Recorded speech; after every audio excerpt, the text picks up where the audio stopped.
Hello everyone, my name is Abhiramm Iyer, and today I want to be talking to you about about an idea which is very important to me.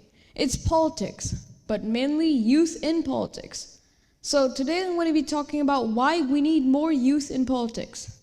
Currently there is a lack of youth in politics. To show you this, I want to show you the statistic that's coming up in the next slide. So, here you can see the 6 main German parties. At the top of the list, you can see that the CDU has an average age of 61 years old.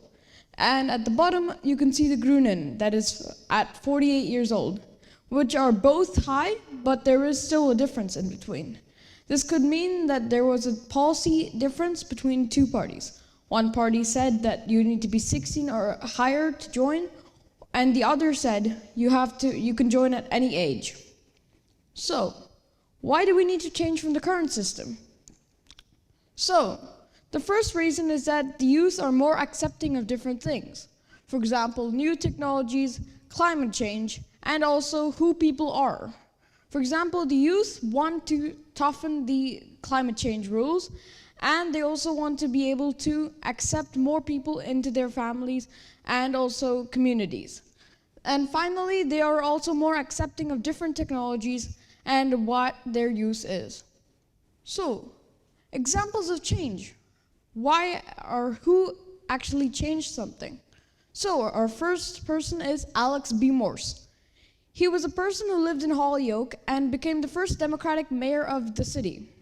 He made many new rules for the LGBTQ and also created many tax rules for the businesses to come back into the city. Our next person is Jacinda Ardern. She's the current Prime Minister of New Zealand and is in her second term. She worked her way up in the Labour Party, and she started at an age of 28. So she shows you're never too young to start. And our final person is Proscovia Allengot. She's a lady from Uganda, and she focused on a lot of things like environment, education, and gender equality in Uganda. So, what will change if we have more young people in the system, or a fair share of young people in the system? So, we will have more tough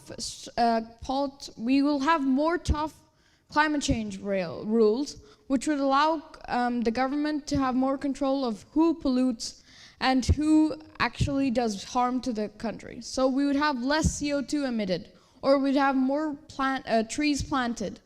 And so our second one is that we'll have more new technologies accepted. For example, self-driving. As currently, many countries say no to self-driving, as it is, of course, a risk, but it's a risk that we can take. And finally, we'd have better rules for the LGBTQ. For example, we'd have better rules for them to lead their life. So how can you change something? How can you help in this situation? One thing you could do is, for example, telling the young ones in your class to read up on political news. You could also tell them to follow on politics, like, for example, elections, and read more on the candidates. You should also encourage them to join political groups, and even if they can, tell them to join many groups or many political parties.